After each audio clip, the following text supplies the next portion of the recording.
दोस्तों, दुनिया की तीसरी सबसे बड़ी इकोनॉमी जर्मनी की है, वो अब श्रिंक हो रही है। यूके में रिसेशन का डर बना हुआ है। चाइना की इकोनॉमी स्लो डाउन हो गई है। यूएसए का डेब्ट रॉकेट की जैसे ऊपर जा रहा है और पूरे वर्ल्ड में अनसर्टेनिटी है। इसके बाद भी कोई एक इकोनॉमी है जो वर्ल्ड की फास्टेस्ट ग्रोइंग इकोनॉमी है, उसका नाम है इंडिया। कोविड के टाइम पे हमारा फिस्कल डिफिसिट मतलब जितना कमाया उससे ज्यादा खर्च किया 9.2% टच कर गया था।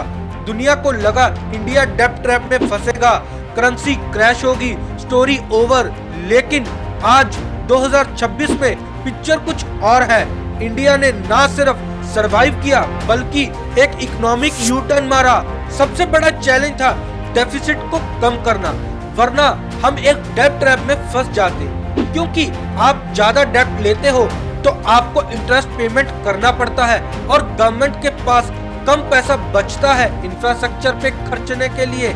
इसी कारण से सरकार ने एक प्रॉमिस किया था, हम डेफिसिट को कम करेंगे और सिर्फ 4 साल में, आई रिपीट सिर्फ 4 साल में गवर्नमेंट ने फिस्कल डेफिसिट को 9.2 से घटाकर 4.8% कर दिया था और फाइनेंशियल ईयर 2026 का टारगेट 4.4% ऑफ जीडीपी है। ये नंबर्स बोरिंग लग सकते हैं, लेकिन ग्लोबल इन्वेस्टर्स के लिए ये पॉजिटिव इंडिकेशन है।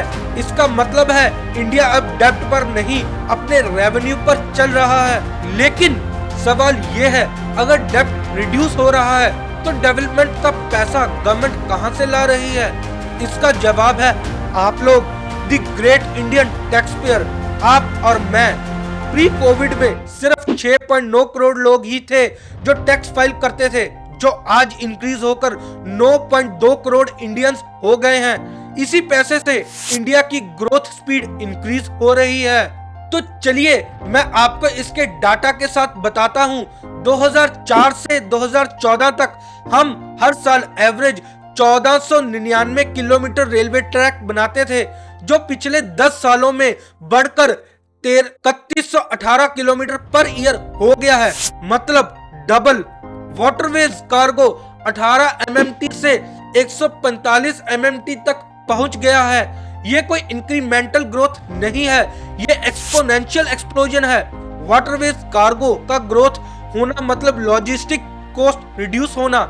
इसी कारण से अब गुड्स के प्राइसेस इंक्रीज नहीं होंगे और वो ग्लोबल मार्केट में भी कॉम्पिटिटिव होंगे। अब एक फाइनल मिथ बस्ट करना चाहूंगा।